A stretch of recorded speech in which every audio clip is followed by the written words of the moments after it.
Do you need a passport? Are you getting a great deal? Can you bring your own alcohol on board? And should you fly in on the day of your cruise? We're going to answer these questions and many more in today's video, where we answer questions about your cruise from the internet. I'm Travis. And I'm Nicole. Let's get wanderlost.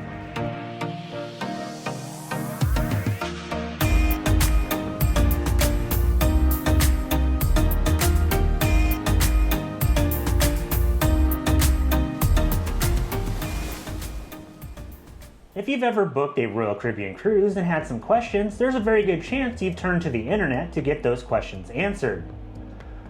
We've gone through websites like Reddit, Twitter, Facebook, and a few others to compile the 16 most common questions that we've seen. And we're going to answer those questions in this video. The first question we're going to answer today has to do with picking the right itinerary, and more specifically with your Caribbean cruise. Should you pick a Western Caribbean cruise or a Eastern Caribbean cruise? So to answer this question, it comes down to personal preference and your choice of ports. The Eastern Caribbean usually includes ports like Nassau, St. Thomas, St. Martin, San Juan, Puerto Rico, and a few others that are in that area. Western Caribbean usually, almost always, includes Cozumel, Costa Maya, and Roatan, with occasional selections of Jamaica and Grand Cayman. Now, which one of these should you pick? If you're sailing out of Galveston, Texas, you have no choice but to do Western Caribbean, and you're gonna go to Cozumel, Costa Maya, and Roatan. But if you're sailing out of Florida, or even the Northeast, and you're going down to the Caribbean, it's 100% personal choice. Nicole and I absolutely prefer the Eastern Caribbean. We love San Juan, St. Thomas, and St. Martin, and we would probably choose that just about every single time over the Western Caribbean, because we're in Texas and we sail out of Galveston a lot, which means we go to Cozumel, Costa Maya, and Roatan a lot. In our opinion, Eastern Caribbean itineraries give you far more variety with the ports, and in our opinion, those ports are usually a little bit better and you can find more things to do, except for Nassau. We don't like Nassau. Another question we see a lot is whether or not you get suite perks if you Royal Up. Royal Up is Royal Caribbean's upgrade program where you can bid on upgraded rooms, whether it be from an interior to an ocean view to a balcony or even to a suite. You can bid a set amount per person in each room to Royal Up into a better category room. And you do get any perks included with said room, whether or not you booked it outright or you won it during the Royal Up bidding. So that includes your suite perks such as coastal kitchen, any C-class, sky class, or star class perks. The only thing that you will not get if you Royal Up into a suite from a regular standard cabin is going to be the double crown and anchor points for booking a suite. This next question is probably the most common question you'll see on some of the forums like Reddit. It is, do you need a passport to go on a cruise? Now, the answer to this question is kind of multifaceted. Are you an American citizen? Is the first question that we'll ask, and we'll just assume you are. So if you're leaving from an American port on a round trip cruise, let's say leaves from Fort Lauderdale, goes to the Eastern Caribbean, and goes back to Fort Lauderdale, you do not need a passport if you have your state-issued ID and your original birth certificate, or an official birth certificate. So I said round trip, that means leaving from the same port and arriving back at the same port. So let's say you have a cruise that leaves out of Seattle and your final port on that cruise is Los Angeles, so you debark in Los Angeles. You will need a passport for this type of cruise. The only time you don't, as I said, is a round trip cruise and you're an American citizen leaving from and coming back to the same port. As I said, you don't need a passport. Nicole and I have sailed without passports before, especially when we first started. Nicole didn't have a passport until we went to our Greek Isle cruise last June. It does slow you down a little bit by using your birth certificate and a state-issued ID, especially when you're going through customs after your cruise. It's not a lot, it's just a little bit. But we highly recommend getting a passport, even if you're doing a round-trip cruise, because in case there is an emergency while you're out of the country, it's much easier to get back into America if you have a passport. So let's say you fall and you break your ankle in Nassau and you have to be flown back to America. If you don't have that passport, it's going to be really difficult to do that sort of thing. So we recommend you have a passport for all of your cruises, but if you are an American and you're an American citizen leaving from an American port on a round trip cruise, you do not have to have one if you have your state issued ID and your birth certificate. Another very common question is around the drink packages. So on Royal Caribbean, you have the option to purchase several different drink packages, including the soda, the refreshment package, which includes deluxe beverages, non-alcoholic, and then the premium drink packages, which is going to include all of your alcoholic beverages. So a lot of times people ask what price they should wait for when purchasing the drink packages, because they do tend to run pretty expensive. And we like to say book as early as you can, because if the price goes lower, you can always reprice and get that lower, cheaper price, but there's no guarantee that it will go lower. So a good price on average is probably going to be between $68 and $72 a day per person for the alcoholic beverage package. But if you see it priced at $78, you should probably book it. And if it goes cheaper, reprice. But remember, there's no guarantee that it will. And the closer you get to your sail date, the higher that price is going to go. The next question started to pop up when there was news out of Australia that people flew all the way down there and then got to the terminal and they didn't have a room, so they couldn't actually go on their cruise. Is a guaranteed stateroom fare really guaranteed? So if you didn't know, when you book a Royal Caribbean cruise, you can actually book what is called a guaranteed stateroom, which is, depends on what category it is, an inside, a balcony, a window room, or a suite. You get a guaranteed room. So you book an inside guarantee. You don't get to actually pick your room. Royal Caribbean gets to pick it for you. And about a couple days to about a month before the cruise, you get a room assigned to you. So a few months ago out of Australia, there was some reports where people arrived at the port and there was not enough rooms for what they booked. So they didn't actually get to go on their cruise. So then a lot of people started asking, should I book a guaranteed room? Am I going to really have a room when I get to the port? And we've booked guaranteed rooms quite a bit, actually. Just about every time we're on a Voyager class ship, or even some of our Oasis class sailings, we've booked a guaranteed room just to get a better rate. Usually it's a couple hundred to sometimes even more, like $500-$600 cheaper to let Royal Caribbean pick your room. I will say you can pretty much 99.999999% be sure that you're going to have a room on that ship, and you shouldn't have to worry what happened in Australia. That was kind of a one-off thing. It's maybe happened a couple times here and there, but it's not common. Otherwise it would make the news a lot, and Royal Caribbean being a lot of negative PR around it, just like they were in Australia. Another question that we see a lot, and funny enough, a lot of people actually do this, is can I fly in on the day of my cruise? So we have never personally flown in on the day of our cruise, just because you hear stories of delayed flights, traffic, accidents, anything could happen. And the last thing you want to do is miss your flight, have a delayed flight, and then miss your cruise. So while a lot of people do this, they do fly in on the morning of, and some make it, some don't. We always recommend flying in the night before. That way you can be close to the port, ready to go. If you do have any delays, you have plenty of time to catch another flight, make other arrangements, and still get there in time to check in to make it on the ship. It does, of course, have an added expense that I know a lot of people are trying to avoid, of a hotel stay for that night before. But a lot of times, even if you just find a cheap hotel in the area, it's going to be worth it. That way that morning you can wake up, be ready to go, and not have to stress about whether or not you're going to make it to the port. Honestly, a night of a hotel is way cheaper than missing your cruise and having no refund from Royal Caribbean because you missed it. I would never fly in the day of a cruise, and if you're If you do that and you're successful, I would suggest going to Vegas and gambling, because you're probably going to win some money. So there's several Royal Caribbean ships that actually have obstructed balconies or obstructed view rooms. And one of the more common questions that we've seen asked online is, how can I tell how much of an obstruction a particular room has that's listed as an obstructed room?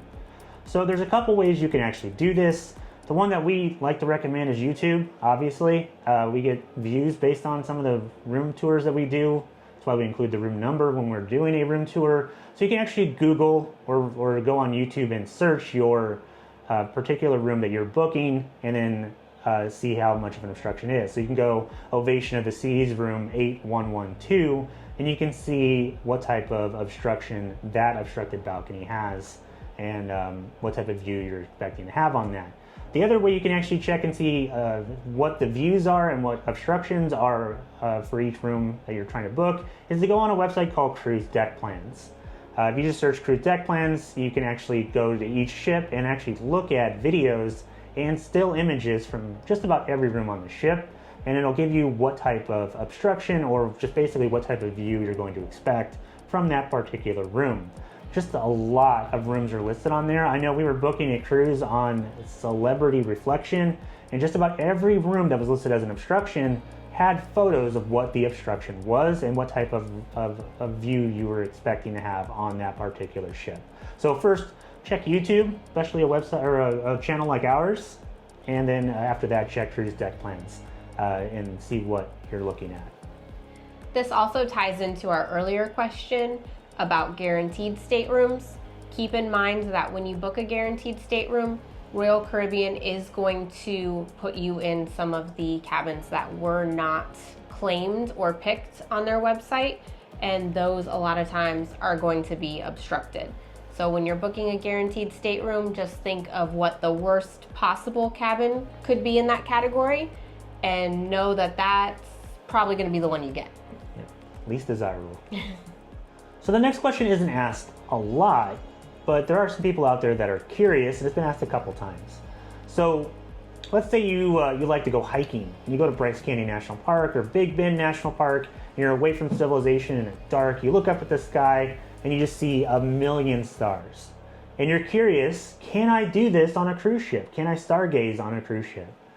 And I'm gonna be sad to tell you that it's not 100% possible. So yeah, you're away from civilization, you're in the middle of the ocean, away from all kinds of lights and sort of thing, but the ship produces a ton of light pollution. It's very similar to being next to a skyscraper in your city and trying to see stars next to it. There's so many lights on and things going on the ship that it never gets dark enough to really do this. So if you really want to see stars on your cruise ship, and you're on a Voyager class or one of the other types of ships, you can get away from it. So go to the helicopter pad on a Voyager class ship and look up. It usually has the least amount of lights in that area, and you'll be able to see a few.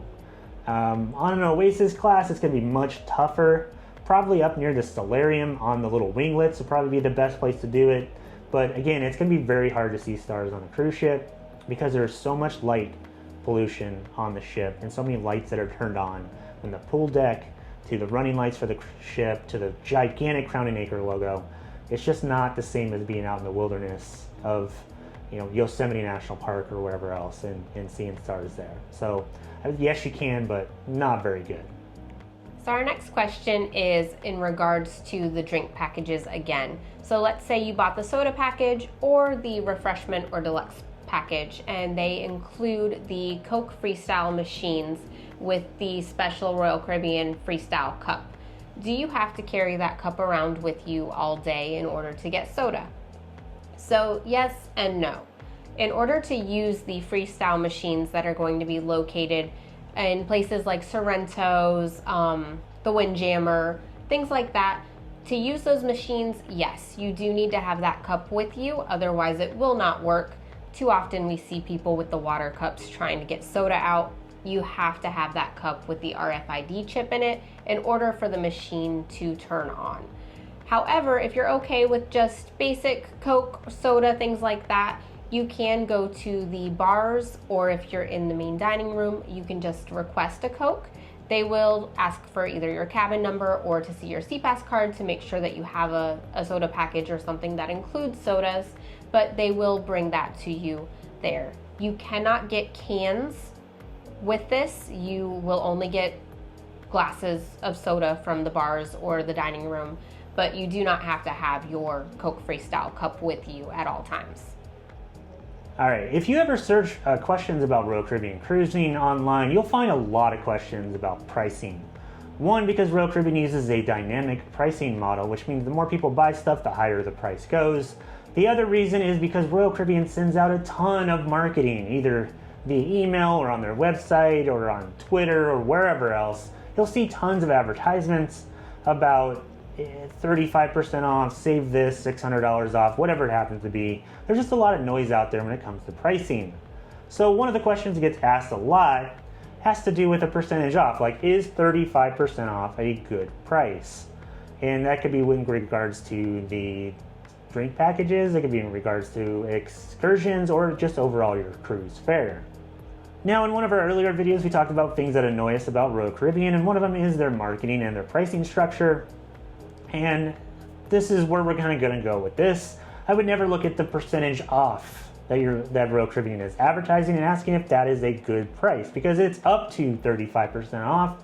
It's not exactly 35% off, whatever it is. And the regular price is going to be based on dynamic pricing, so it changes. So it could be 35% off a lower price 3 days ago, and it's 35% off a higher price now. So what we suggest doing is, to book early on a lot of stuff. When you're comfortable with the price, book. You can always reprice later. That includes your cruise, that includes the drink packages or whatever. Just book it when you have a good price, and then kind of check later what the actual overall price is. And the other thing is to go through the process of doing a fake booking and seeing what it comes out to. So if it says, hey, $600 off, or up to $600 off, and you go through the add 2 people, this is the cruise I want, this is the ship, this is the itinerary, and then you'll find out what the true savings it actually is, or what the true price is. So it's going to take a little bit of work, and Royal Caribbean wants you to do that type of work in order to get the best price. I would say pay attention less to the percentage off or dollar amounts off, and just actually check the pricing on the website and see what it is, and then compare it to what you've seen before. Either write down the pricing or what you booked it at. This is what we do, and this is how we price match. Recently we price matched our cruise aboard Utopia the Seas later this year. It said like 25% off, and we saved about $100. So just double check the actual pricing on the website and pay less attention to the percentage off or dollar amounts off. Our next question is whether or not you can bring your own alcohol aboard the ship. So Royal Caribbean in particular allows each adult of drinking age to bring 1 bottle of wine up to 750 milliliters with them aboard. So this means if there are 3 adults of drinking age in your cabin, you can bring aboard a total of 3 bottles of wine. Each person does have to carry their own bottle with them. If you bring the wine with you to a dining venue or the main dining room, there is a corkage fee if you have them open it. But if you open the bottle yourself in your room, there is no charge. So this is wine only. You cannot bring beer or hard liquor aboard the ship, no matter how you may try. The next question is also pretty common, especially with people that are trying to book excursions, and that's, do you have to book your excursions through the cruise line? So do you have to book through Royal Caribbean, or can you use a third party, or do we recommend using a third party company? So Nicole and I have done both. We've booked excursions through Royal Caribbean directly on their website, and we've also booked excursions through a company called the Short Excursions Group. And it doesn't really matter. You can use whatever type of company that you want to use. The one thing that I would recommend is to make sure that they have some sort of guarantee. So if you are using a third-party company, that if the excursion takes too long and you miss getting back on the ship, are they going to pay to ship you to the next port and cover your expenses and that sort of things? Because that's what one of the huge benefits of booking directly through Royal Caribbean is. They will wait for you as long as it's not too far, and there's insurance and all that sort of stuff included with it because you book through the cruise line. If you're booking through a third party, just make sure you do your research. We love the Shore Excursions group. We've never had a bad excursion through them, and they do have the guarantees in case we do miss our cruise getting back onto the ship. So yeah, you can. We actually prefer the excursions that we've done through the third-party companies. Usually they're a little bit cheaper, and you usually get a little bit better quality overall. I don't know why, it just feels that way. And one of the things that Royal Caribbean does with some of their excursions is they actually do what's called a hard sell. So sometime during your excursion, you're going to be taken to some sort of shop, and people are going to try and sell you things. And I'm not really a big fan of this. So as an example, in Pompeii, we were actually taken to a pearl shop. People that like take pearls and turn them into like jewelry and stuff. We had to watch a presentation, and people tried to sell us their jewelry. And then in Ephesus, over in Turkey, we actually had to stop at a Turkish rug store, where we sat in a room while a gentleman aggressively rolled out rugs and talked about how amazing they are. And it turns out the rugs are like $10,000, $20,000 a piece. And it was a really, really hard sell. I don't really enjoy that sort of things, and everything that we've done through the Shore Excursion Group has not included that. And it's been a lot more, I don't know, chill, relax, and more about what you're doing rather than trying to sell you something while you're on vacation. So yes, you can book through the cruise line, or you can book through third-party companies. We just recommend that you do your research and make sure there's some sort of guarantee in case your excursion takes too long and you miss your ship. We love the Shore Excursions group, but do your research. This next one is very common, and it's, are gratuities mandatory? So with the cruise line, Royal Caribbean in particular, you will have an extra gratuity added per person per day to your onboard account for every day that you sail. This daily charge can be anywhere from $18 to $22 depending on the category of stateroom that you are in, and Royal Caribbean will automatically add this to everyone's onboard account each day. So these gratuities, while they are not mandatory because you can request for them to be removed, they are highly recommended. So these gratuities are going to go towards the crew. So your stateroom attendant, your waiters, all of those people that you interact with daily that do a fantastic job, that is where that daily gratuity is going to go. So the only people you are hurting by taking that off is them. It does not go to Royal Caribbean. So you are not impacting the company in any way because they got their cruise fare, but you are taking away the well-deserved money from the crew. And so that is something that I would definitely highly consider before you think about removing those gratuities. Another option you do have is sometimes you can find deals online on websites like cruise.com that will actually include the gratuities in the fare that you pay. So that way you don't have any other unexpected costs. But I would say if you can't find one of those deals, to please account for that extra daily charge and just treat it as if it's going to be part of your fare. Another common question that pops up, especially around large sporting events like, let's say, the Super Bowl or the World Cup or the NBA Finals, or just your basic generic sporting event that you want to watch, is will I be able to watch a sporting event on my cruise? So this question is kind of maybe. It all depends on what types of venues you have on the ship you're going on. If there's a Playmakers on board, there's a very good chance you're going to be able to watch it. And it also depends on what channel it's on and how big of an event it is. So if you just want to watch some random hockey game, it's going to be about 50-50, to be honest with you. But if you're going to want to watch a major sporting event like the Super Bowl, there's a very good chance it's going to be on board your cruise. We've been on many cruises during football season and other sporting seasons, and there's always games on either in Playmakers, the Schooner Bar, and a few other places on board, including the pool deck, where you can watch your games.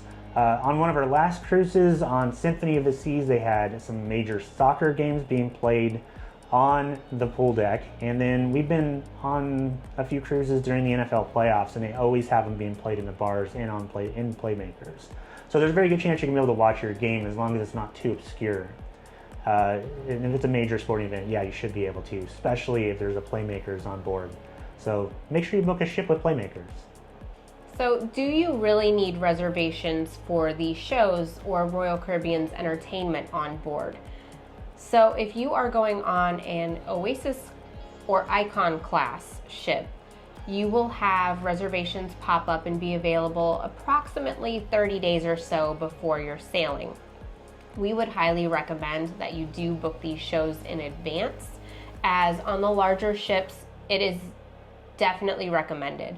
15 minutes before the show starts, they will open the doors to everyone who does not have a reservation. However, if the venue is full, you may not get a seat, or you will not get a great seat to watch that show if you did not have a reservation. If you're on some of their smaller ships, those they don't tend to have any reservations for. It's first come, first served, and you'll just add it to your calendar. And it even says when you add it in the app, it's not a reservation, it's just a reminder. But on the large ships, you definitely want to have reservations, especially for like shows such as the Aqua Theater, which has very limited seating. The theater shows, we've really never seen that completely full, so odds are you'll probably get a spot. But for the Ice and Aqua Theater, definitely make a reservation. Another very common question that people ask, and it has to do with streaming, and is, can I watch ESPN Plus, Netflix, Hulu, any of those streaming services while I'm on board the ship? This is another question that's kind of multifaceted, and there's a bunch of different answers for it. Overall, in order to be able to watch, let's say Netflix on board your Royal Caribbean cruise, is most of the time you're going to have the Wi-Fi internet package on your phone, and you're going to have to find a way to cast or stream it to the television inside your stateroom. So some of the newer ships are updating the TVs that allow this to be possible, where you can actually connect your phone to the TV and then stream whatever's on your phone onto the television, so you can actually watch your Netflix or ESPN Plus or whatever. Some of the older ships, it's not really all that possible right now, and maybe they'll update those TVs in the future as well. If you're trying to do that, you may want to get one of those like Lightning to HDMI adapters and plug it into the back of the TV and just streaming whatever is on your phone. Now, I said it's multifaceted because you're probably going to run into an issue with your location of where you're at and where you're connected to Wi-Fi at with your subscription to whatever streaming service you're trying to watch. So as an example, I'm a huge hockey fan, Buffalo Sabres. I know they suck. And I was on a cruise out of Florida, and I wanted to watch the hockey games. It was right at probably opening night, and I had the ESPN app. I connected it to the television, and it did not work because it said I was no longer in the United States. So how do you get around this? I swear this is not an ad for NordVPN or any of those types of places, but you're probably going to need a VPN. Alright, so that was answering some very commonly asked questions from the internet about your Royal Caribbean cruise. If you have any other questions you'd like answered, please leave them in the comment section below, and we'll do our best to answer them for you.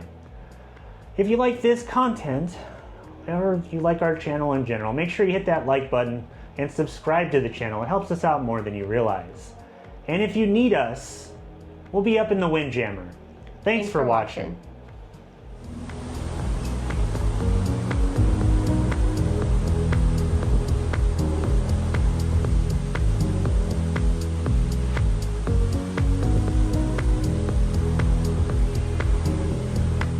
The first question we have today... They'll never just sit there the whole time.